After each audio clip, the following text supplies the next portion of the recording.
Hey guys, Macy here, the Bright Side Girl. Welcome back to the Bright Side. Today we are doing my February audiobook wrap-up. In case you guys missed it, I posted my February reading wrap-up yesterday. I'll put a link for that down below in the description. But for now, we're going to be purely talking about the audiobooks that I listened to in February. So I technically listened to a total of 7 books in February, but 2 of them I squeezed in my January wrap-up just because I finished them like on the 2nd of February and I wanted them kind of like fresh in my brain. So we're only going to be talking about 5 books today. I had a slightly slower audiobook month. I'm not entirely sure why. I was just kind of like almost in a reading slump this month. Everything overall was a little bit slower for me, but I did wind up listening to some really great things. So the first things that I listened to were Unravel Me and Ignite Me by Tahereh Mafi. These are books 2 and 3 in the Shatter Me series.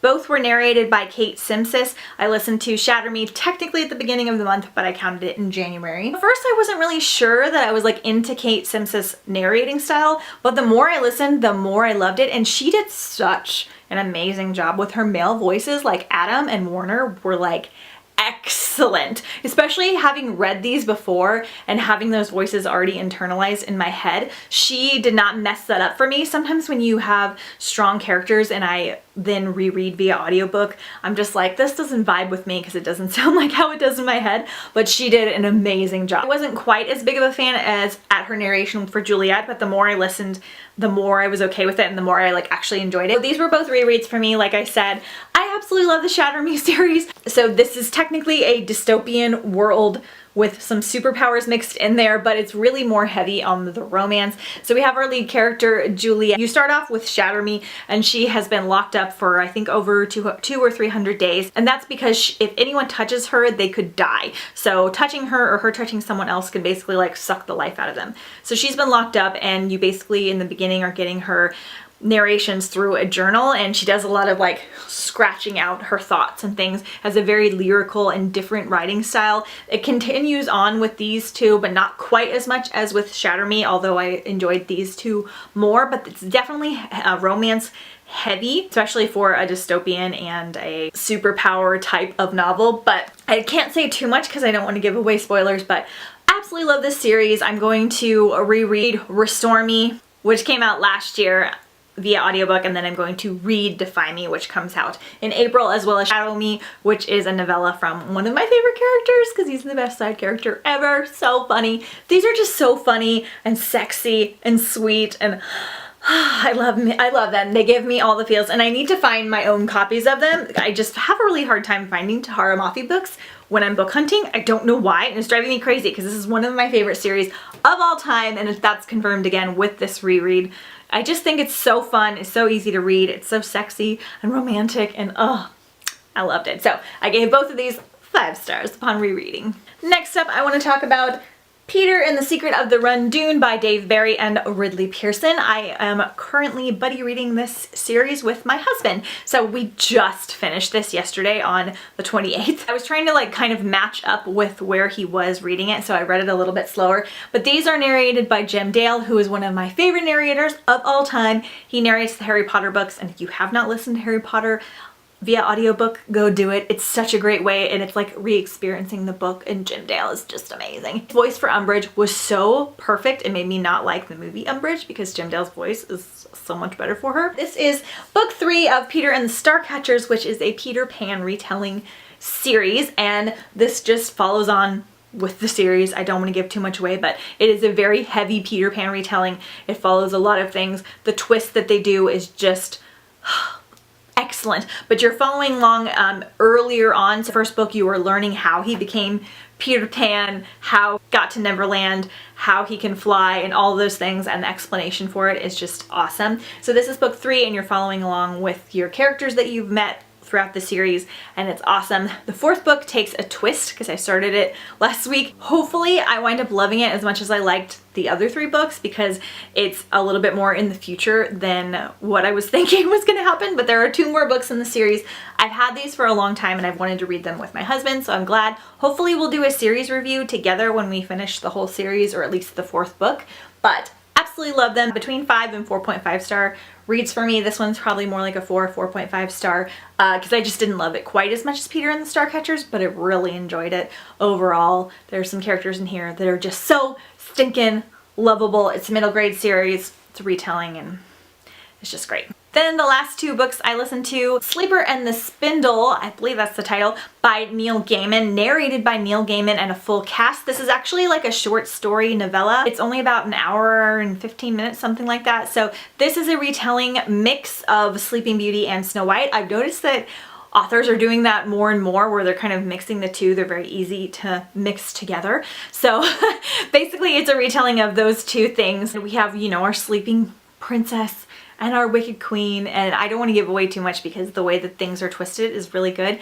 I didn't love the audiobook for this. I absolutely adore Neil Gaiman narrating his own books. His voice is everything. It's so good. Like, even if you don't like Neil Gaiman's writing style, it's worth listening to because his voice narration is just, it's amazing. He needs to narrate like everything.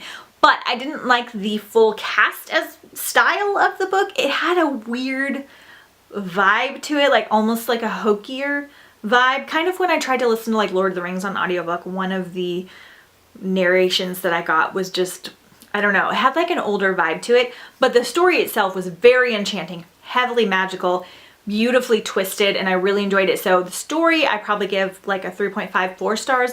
The audiobook I give more like a 3-star. It was definitely doable and not like painful, and it was very short. I didn't love the parts that weren't Neil Gaiman as much as I did the Neil Gaiman part. Great retelling, especially if you love retelling and fantasy things, and if you want to get something in quick for a readathon or for the end of the month like I did, then it was wonderful.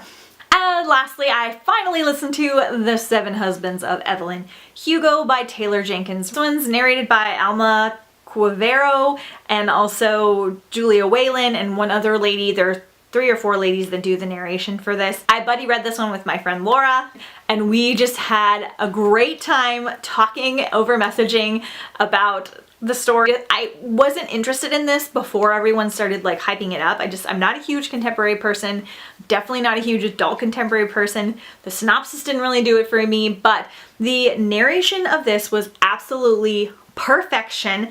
The writing of it was also perfection. It was so well written. It honestly gave me Station 11 / Midnight at the Electric vibes. All 3 of those books are not the same at all. They're all extremely different, but the tone of the story and the feelings that they brought out from me were very similar because they all have characters telling past stories of things throughout their lives, or you're learning about the past of the characters. And so The 7 Husbands of Evelyn Hugo is about Evelyn Hugo, who is a famous Hollywood starlet, and it is about her career and her life and her 7 husbands. But you're also getting the perspective of the writer that is going to be telling the story of Evelyn Hugo. She is listening to her tell her story, and then she's going to write it out for her. And so you're getting a little bit of her life story as well. And one thing I really enjoyed in here was there were little news clippings and texts and things that were told. I think Julia Whelan did that part, and you got a different element in the audiobook. So you'd be like, this just in, Evelyn Hugo and Don Adler were seen at, and then you'd get this little blurb of like a newspaper headline, and then they'd go back into the story. And I really liked that. It kind of broke up the story in like a nice way, and just the way that things were broken up and told were really, really great, especially on audiobook. I did wind up giving this one, I think, 4 or 4.5 stars. It wasn't quite a 5-star read for me just because it's a very sad book overall, which is one reason I don't love to read a lot of adult contemporary books. This one was done well enough that I still enjoyed it, but the ending was just, I was just a little bit miffed with, not the very, very end, I was okay with that. I was just a little bit miffed with something that happens to our character that I don't want to give away. It wasn't that big of a deal. It's just me and my personal like reading taste and reading style, but this one will just gut you, and I really loved it. It is an adult novel, and it does have a lot of sexual themes in it, so just keep that in mind if you are of a younger age, and you might not even enjoy it if you're of a younger age. I really enjoyed it. It was a nice break between my like dystopian and fantasy books, although I don't think I can handle another book like this for a while. I need a break. I need a break from the drama. But it was really interesting, and I loved hearing about like the Hollywood lifestyle. It was like very realistic. In general, there was just a lot of romance and drama and movie starletness and fancy gowns and gut-wrenching storytelling. So Okay, you guys, so those are all of the audiobooks I listened to for the month of February. Don't forget to check out my reading wrap-up that I posted yesterday. That's down below in the description. Do you guys like to listen to audiobooks? Let me know some of your favorites down below because I listen to so many and I love them so much. Let me know if you listen to any good ones this month, if you listen to any of the ones that I've mentioned, if you're going to give them a shot. If you've listened to these narrators before, I post videos every Monday, Wednesday, and sometimes on the weekends. Thanks so much for watching. See you guys next time on The Bright Side. Bye!